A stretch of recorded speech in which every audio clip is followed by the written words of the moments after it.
Kita bahas soal tunjangan pensiun seumur hidup DPR digugat ke MK bersama anggota Komisi 2 DPR fraksi Golkar Ahmad Irawan, peneliti Posdem Universitas Andalas Ferry Amsari, dan Direktur Eksekutif Parameter Politik Edi Prayitno. Selamat petang semuanya.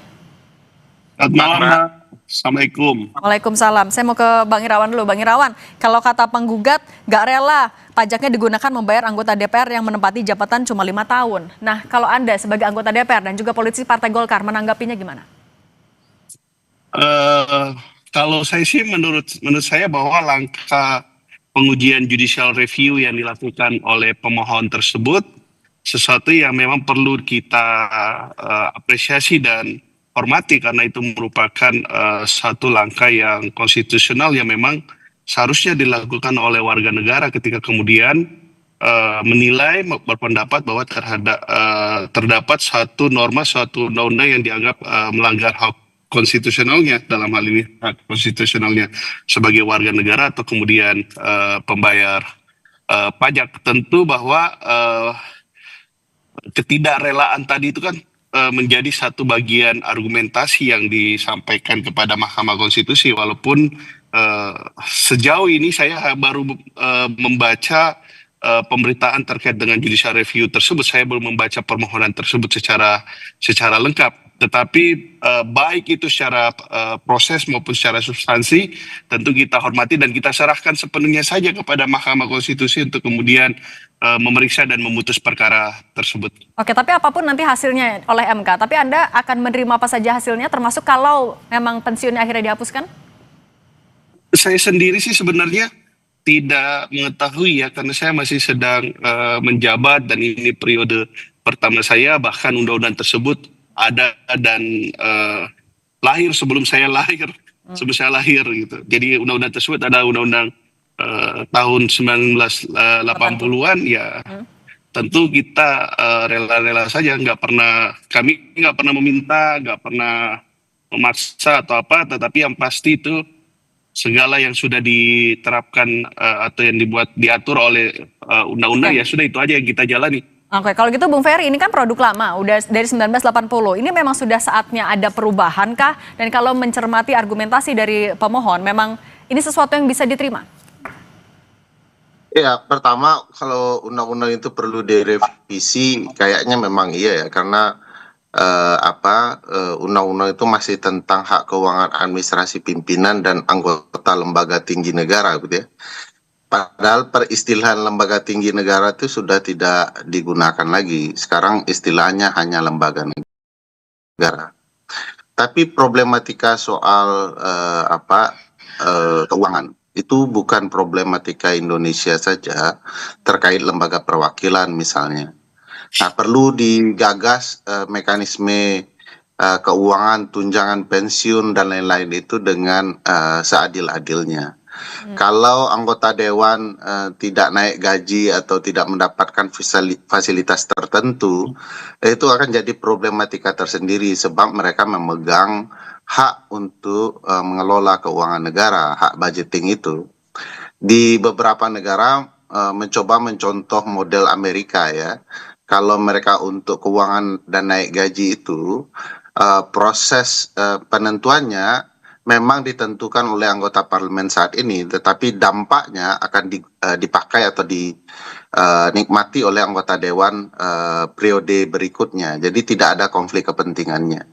Nah, soal uang pensiun yang seumur hidup itu memang perlu dikaji ulang, ya, ditelaah ulang apakah kemudian itu layak atau tidak. Sebenarnya tentu ini bagian dari respon kekecewaan publik terhadap kinerja anggota dewan ya. Kalau kinerjanya baik, kesejahteraan terjamin, saya nggak yakin nggak ada yang ribut soal pensiun seumur hidup itu. Ini lebih karena mungkin publik antipati dengan berbagai tingkah laku dan tindakan dewan, sehingga ada upaya-upaya seperti ini. Bayangkan beberapa negara itu terkait gaji dan segala macam itu jaraknya tidak jauh dari alat ukur pendapatan warga negara terendah, gitu ya, UMR dan segala macamnya itu. Ada yang 3 kali dari UMR yang dapat oleh pekerja kita. Tetapi kita kan bisa sampai 70 jaraknya ya, itu jauh sekali, 70 kali lebih besar daripada UMR. Tentu saja itu menimbulkan pertanyaan kalau kemudian juga mendapatkan fasilitas pensiun seumur hidup. Tapi sekali lagi ini sebaiknya dilakukan kajian yang mendalam, apakah masih patut, pantas, bahkan mungkin kurang gitu ya, untuk memastikan kinerja anggota parlemen kita menjadi lebih baik.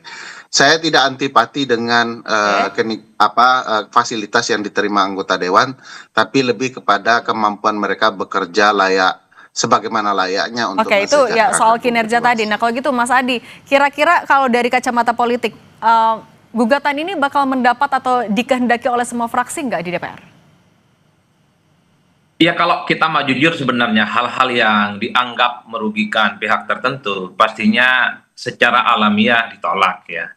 Misalnya apapun judulnya, kalau memang uang pensiun ini dianggap tidak terlampau menguntungkan bagi kawan-kawan DPR yang pensiun, pastinya secara manusiawi agak keberatan. Tapi kan secara politik sekalipun ada keberatan, mungkin tidak suka dengan substansi soal ini, tapi kan kawan-kawan DPR tentu akan menerima apapun yang akan nantinya diputuskan oleh Mahkamah Konstitusi. Tapi bagi saya secara prinsip memang ini harus diakui, ini soal adanya jarak dan disparitas yang cukup jauh antara kesejahteraan rakyat yang di bawah dengan elit-elit yang ada di pusat, terutama DPR RI yang mungkin selama ini dipertontonkan terlampau telanjang. Jadi satu persatu rakyat mulai kritis dan mulai protes bahwa anggota dewan yang mungkin ditengarai memiliki fasilitas yang cukup fantastis tapi cukup berjauhan dengan kinerjanya yang dianggap masih jauh panggang dari api. Jadi hal-hal yang dianggap menjadi bagian dari kemewahan dan fasilitas yang didapatkan oleh DPR itu diprotes. Apalagi misalnya para penggugat ini mengatakan kan tidak masuk akal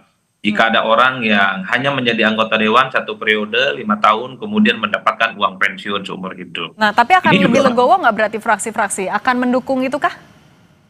Kalau putusan Mahkamah Konstitusi tentu tidak bisa diintervensi oleh siapapun karena yang akan memutuskan ini adalah hakim konstitusi. Dan seperti kita tahu setiap putusan Mahkamah Konstitusi itu kan sifatnya final and binding ya, tidak bisa ditolak dan memang harus dilaksanakan. Tapi bagi saya secara prinsip begini, satu hal bahwa masyarakat kita itu makin kritis. Jadi jika ada undang-undang yang dianggap memberikan kemewahan, dia itu bisa menimbulkan kontroversi yang dianggap melukai perasaan rakyat, maka Mahkamah Konstitusi itu dianggap sebagai elemen penting untuk memperjuangkan keadilan itu. Tentu di kemudian hari kita berharap hal-hal yang sifatnya fasilitas fantastis bukan hanya mengarah kepada anggota dewan. Bukankah begitu banyak pejabat-pejabat publik di negara ini mungkin tidak terdeteksi tapi juga mendapatkan fasilitas yang mewah, kinerjanya tidak bisa dipertanggungjawabkan dan itu cukup membebani. Dan itu juga jadi poin yang dikritisi. Nah kalau Bung Ferry, kalau melihat argumennya yang disampaikan ini misalnya katanya bertentangan dengan prinsip keadilan, persamaan di hadapan hukum, mengabaikan hak atas penggunaan pajak untuk kemakmuran rakyat, dan argumen lain, apakah MK bakal mengabulkan ini? Ya tentu MK tidak segampang itu ya untuk mengabulkan atau tidak mengabulkan suatu permohonan. Perlu dilihat juga apa maksud asli pemberian gaji atau uang pensiun seumur hidup itu. MK biasanya mengenal istilah original intent yang maksud asli, mereka akan telaah itu. Nah, kalau dilihat ya, disandingkan argumentasi itu dengan kondisi kekinian, lalu juga kebutuhan anggaran dan segala macam, ya bukan tidak mungkin ya akan dikabulkan oleh Mahkamah Konstitusi karena negara sedang butuh uang kan. Tetapi kalau dilihat dampak ke depannya agar anggota DPR itu bekerja serius dalam pembentukan undang-undang, agar mereka tidak disogok dan segala macam, tentu mereka perlu ada jaminan kehidupan di masa depan. Megang pola keuangan negara tetapi mereka sendiri tidak mampu sejahtera, itu kan juga janggal bagi saya. Nah kalau gitu Bang Irawan, nah dengan kalau tadi poinnya adalah ada disparitas ini buat jadi bekal apa yang menjadi kegelisahan juga dari penggugat. Nah Anda melihatnya artinya gimana? Hitung-hitungan yang tepat untuk pensiun ini memang dihilangkan saja untuk mengembalikan kepercayaan publik atau seperti apa? Singkat saja. Saya sih tidak memahami apa yang kemudian yang dimaksud Mbak sebagai satu hitung-hitungan. Yang saya pahami bahwa secara normatif undang-undang tersebut secara filosofis mengatur terkait dengan dana pensiun itu kaitannya dengan dua hal. Satu adalah agar parlemen kita bisa bekerja dengan baik, kinerjanya baik, demokrasinya maju. Yang kedua adalah sebagai bentuk apresiasi negara terhadap seluruh pejabat negara atau pada saat itu disebut sebagai pejabat tinggi negara. Terkait kemudian formulasinya saya tidak tahu hitung-hitungan yang tepat. Yang paling penting itu bahwa dalam konteks pengujian ini ya kita serahkan kepada Mahkamah Konstitusi untuk kemudian menilai apakah kemudian yang diatur dalam undang-undang tersebut telah tepat secara konstitusional. Oke, nanti kita lihat bergulirnya sidang di MK. Kalau gitu, Bang Ahmad Irawan, Bung Ferry Amsari, Mas Adi Praitno, terima kasih sudah berbagi di Kompas Petang. Sehat selalu ya semuanya. Terima kasih Mbak Cindy. Sehat satu, makasih.